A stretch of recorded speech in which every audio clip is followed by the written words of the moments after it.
هو الراجل ما كانش يتفاهم مع الناس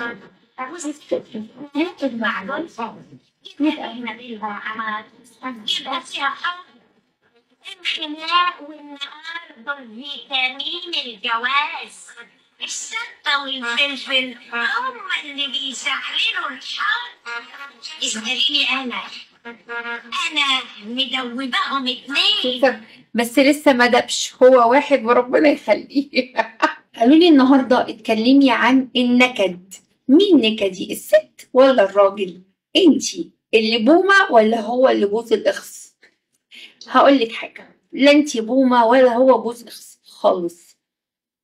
النكد ده شيء نسبي. هو في ناس مولوده بطبيعتها نكديه، في ست فرفوشه متجوزه راجل نكدي، في راجل فرفوش متجوز ست نكديه، ما نقدرش نقول مين. طبعا بيبقى فيها حواليها عوامل، يعني مثلا هو في الشغل جاي بقى مروق دماغه، حد جاب له ساندوتش، حد جاب له قهوه، حد روق عليه، فبيبقى جاي حاجه من الاتنين، يا اما هو جاي ضميره وجعه فهتلاقي ذوق واخلاق معاكي وبيضحك وفرفوش، ممكن تقلقي شويه. لكن لو هو جاي بقى نكدي ومهموم وفي غم، فطمني ان عاده الراجل المستقيم بيبقى نكدي، ده معروفه يعني. فما علينا، هو بقى مستقيم، هو بيلعب بدور، ودي مش قضيتنا، دي بقى نتكلم فيها بعدين، ده موضوع كبير قوي ويطول شرحه. لكن الراجل ما بيعرفش يفصل، لو هو متخانق في الشغل هيجي ينكد عليكي وعلى الاسره وعلى الجيران وعلى البيت وعلى كل حاجه. لو هو جاي مبسوط هيبقى مبسوط. لكن الست بتعرف تفصل، لهنا لو متخانقه في المواصلات، ولا متخانقه مع المدير، ولا واحده صاحبتها عملت لها محشي وغاظتها وجابته لها في الشغل، ولا اي حاجه، هتفصل كويس قوي بين علاقتها في الشغل بره البيت وعلاقتها جوه البيت.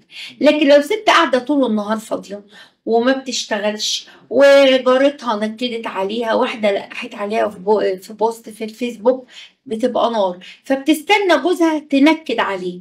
ما تعمليش كده خالص، عشان ما يتقالش علينا نكدين، لان احنا مظلومين في موضوع النكد. لكن احنا بطبيعتنا ناس فرافيش مبسوطين متفائلين جدا، ودي طبيعه الست على فكره، غير طبيعه الراجل، لان الراجل دايما متشائم، دايما بيخاف من اي حاجه، يخاف من اي خطوه، يخاف من اي حاجه جديده. لكن الست تحسي مثلا هي معهاش جنيه وتقول له يلا نروح الساحل الشرير نصيف، عادي، هي بتحب كده، متفائله على طول ومفيش مشاكل بالنسبه لها. تنزل مثلا تشتري مش عارفه شنطه بقد ايه، وهي مفيش حاجه خالص، مثلا فلوس في البنك، ولا تاخد مصروف البيت تجيب بيه حاجات ليها. في ستات بتعمل كده وده كتير على فكره.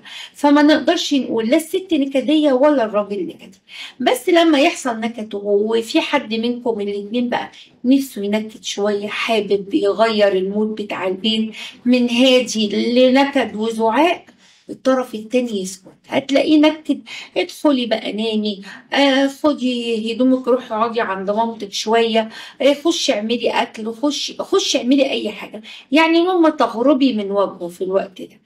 لو انت بقى يا باشا مثلا مراتك نكدت عليك، انت مثلا رايح مصيف ولقيتها بتنكد عشان حاجزه اوضه مثلا مش عاجباها، انت عملت حاجه مش عاجباها، سلم، حاول تصلح علشان تقضي الاجازه لطيف. تيجي هي تنكد وهتلاقي الدنيا كده خلاص، خد نفسك وانزل على قهوه، انزل اي حته. ويقول لك كمان ان الزوجه النكديه ليها فوائد كتيره جدا.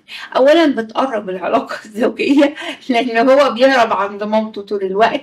تاني حاجه بيخس، لان هي لما بتنكد ما بتعملش اكل. في نفس الوقت ان هي بتحاول تطول عمرك شويه، لان انت عمال كل شويه تستغفر ربنا وارحمني يا رب، فالحاجات دي كلها بتطول معاك كتير، يعني ليها فوائد كتيره جدا للزوجه النكديه. فما تزعلوش منهم، يعني هتبقى تمام. وانت برضه لو جوزك نكدي برضه هيطول عمرك شويه، انت طول ما انت قاعده هتدعي عليه ربنا هيقبل منك، فخلاص تمام. فنحاول ان احنا نعدي لبعض، حاولوا تعدوا يا جماعه. باي باي.